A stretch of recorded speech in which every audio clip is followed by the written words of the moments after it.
rapid maneuver and overwhelming firepower to destroy the sizable Iraqi security and intelligence forces in less than a month. The invasion showcased some successful innovations in joint and combined arms operations, but also highlighted flaws in intelligence, aviation deep attacks, and the risks associated with unsecured urban centers along maneuver lines of communications. The invasion also marked one of the largest, if not the largest, Special Forces operations in history, involving almost all of Air Force Special Operations Command, 2 Special Forces groups and part of a 3rd group, a Naval Special Warfare Group, and international Special Operations elements from the United Kingdom and Poland. For the bulk of the invasion, combat operations remained largely compartmentalized between special operations and conventional forces, with each having mostly separate missions, terrain, and key tasks. 76 On the surface, the Special Operations Forces component of the invasion appeared to validate pre-existing expectations of those forces' capabilities. With a comparatively small number of troops, Special Operations Forces completed all of their tasks, except locating the non-existent Scud launch points in western and northern Iraq, and supported conventional force efforts to identify and destroy Iraqi irregular forces. However, Special Operations Forces faced significant challenges in Haditha and Kirkuk in seizing and holding terrain by themselves. Eventually, those cities would have to be occupied by larger conventional military units. Assuming risk in the urban areas was a problem that neither exercises nor simulations identified ahead of time. CFLCC, 5th Corps, and IMEF, however, were able to rapidly reallocate their forces, adjust their plans, and employ the reserve force to manage that difficulty during the operational pause provided by the mother of all sandstorms. At the same time, the deep attack that had served as a standard pre-war winning move in simulations against peer military forces simply did not work in Iraq. The dismal failure of the first scheduled deep aviation attack against the Medina Division of the Republican Guard made the CFLCC and 5th Corps commanders reluctant to use attack aviation in future shaping operations. When aviation assets were used to support lighter mechanized infantry and combined arms operations to secure the lines of communications and key objectives for the remainder of the invasion, those operations were very successful. 77-103, the U.S. Army in the Iraq War. In the aftermath of the invasion, advocates of the Revolution in Military Affairs (RMA) pronounced the Rapid Coalition attack to Baghdad validated the RMA's contentions that speed and technological superiority would supplant mass and firepower in contemporary military operations and render large ground forces less relevant.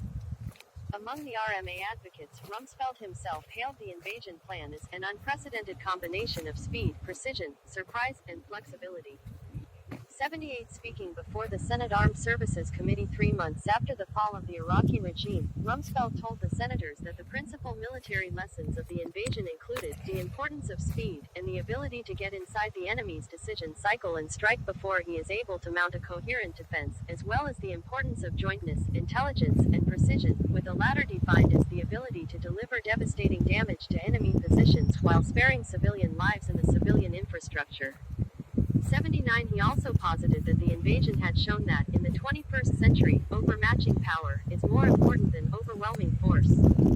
In the past, under the doctrine of overwhelming force tended to be measured in terms of mass, the number of troops that were committed to a particular conflict. In the 21st century, mass may no longer be the best measure of power in a conflict.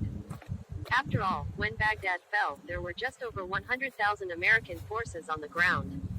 General Franks overwhelmed the enemy not with a typical 3-to-1 advantage in mass, but by overmatching the enemy with advanced capabilities, and using those capabilities in innovative and unexpected ways. 80 It was certainly true that the invading coalition forces had displayed an impressive flexibility in their operations, as Rumsfeld and other RMA advocates noted.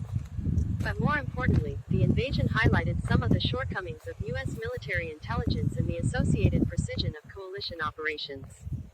The pre-war intelligence estimates failed to anticipate the role of Saddam's irregular forces sufficiently, and the coalition intelligence apparatus had difficulty absorbing the enormous volume of information at its disposal and analyzing new information outside their pre-made templates of Iraqi regime forces.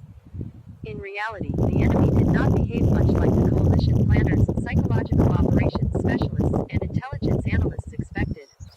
Although airstrikes and the Rapid Coalition advance demoralized segments of the Iraqi military, widespread capitulations did not occur, nor did coalition forces see the mass tank battles they expected from the Republican Guard. Saddam did not use chemical weapons as coalition forces advanced on Baghdad, and the bulk of the resistance in southern Iraq came from Iraq's irregular forces, the Fedayeen in particular, rather than the Iraqi Army and Republican Guard. From the first engagement with the Fedayeen, Ba'ath Party militias, and other paramilitary forces, intelligence personnel across CFLCC had difficulty comprehending the true enemy picture. This placed the responsibility for understanding and targeting the enemy almost entirely on the shoulders of the maneuver units and Special Operations Forces in Contact Point 81 assets that were supposed to provide real-time tactical targeting information, for example, Joint Surveillance Target Attack Radar System, JSTARS, UAVs, and national-level platforms were often focused on large Iraqi mechanized formations, forcing the coalition divisions to rely on the more traditional cavalry squadrons, long-range surveillance units, and Special Operations Forces for reconnaissance and surveillance against 100 for the invasion of Iraq, March-April 2003 paramilitary forces. In short, it was an exact reversal of the late 1990s trend, which Rumsfeld and RMA advocates had encouraged toward technological platforms and away from combined arms reconnaissance units that could fight for information.